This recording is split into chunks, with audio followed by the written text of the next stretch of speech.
Hey Brick Bloggeteers, Will here, and today we're looking at set 10363, Leonardo da Vinci and the Flying Machine. I don't think that's the exact name, but Leonardo's Flying Machine. So this set got released at the beginning of 2025, and I was kind of like, huh? Because it's an icon set that's not, it's historic. So we've had gifts with purchases that are more equivalent to that, where you have real world people. For example, Jane Goodall and Amelia Earhart are good examples of that. Hans Christian, there was a set for him, but this was Leonardo da Vinci. And I didn't know where to put this in my collection. So I really wanted to check it out because it was also decently priced at $49.99. So let's take a look. So of course you get Leonardo, and he does come with a printed tile for his blueprint as well as a quill to write down his idea of the flying machine, and the printed tile for the plaque on the front of a 2x4 tile. The whole model can easily come off. There's a single axle just sticking up that sticks into the model itself. Now, one thing that makes this model extremely interesting is the fact that it's built to be kind of a kinetic sculpture, so it does work. And the way it works is it uses this trigger at the bottom. You pull it back and the wings will flap, both this back one and the two side ones. They also made it so that you can trigger it while it's on the stand or off the stand, and you have a couple of ways to hold it. The idea is that because this is a proof of concept, you need to see as much of the working elements as possible, which is why they tried to make the trigger unit be very out of the way.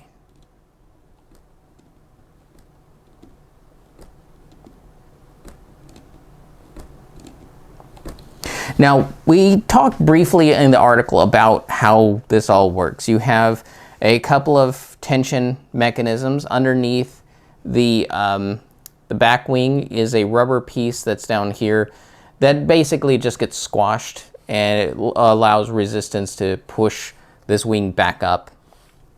Meanwhile, the top sections is, if you look down in the center, there is this sort of piston type spring-loaded action that's usually used for shocks on vehicles, that's offering tension to the side levers on either side of this.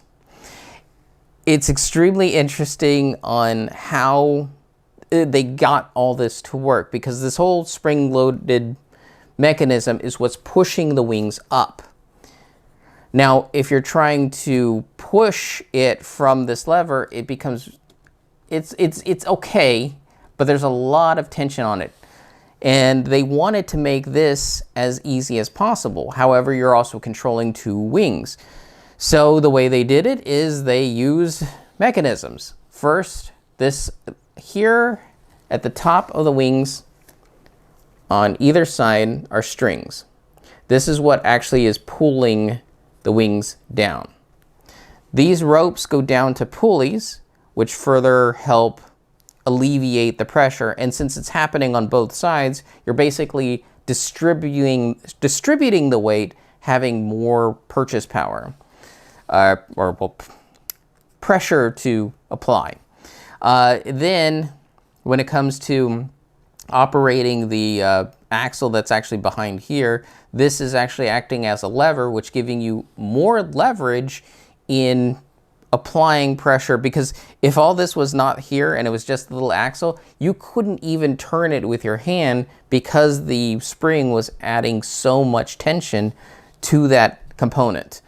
As for the back section, you have strings on either side. Basically, it's just moving one side and it's pulling it down. And this is just connected to a hinge. So it looks extremely impressive, but it's not that bad. And here, as you can see, the axle and then the axle hole for the underside. So you can hold it like here and operate it, or if you're careful enough, you can hold it one hand or just in the back. But I prefer holding it. And of course, the wings are all cloth. One thing that does concern me, though, is how much brown is in this model. Brown has always been a finicky color for Lego when it comes to structural stability. They have made improvements over the years, so hopefully it'll hold up in the long run. You also have a lot of Technic elements in here, which do tend to be a little bit more robust than the Lego system side of things. So maybe it's not so bad.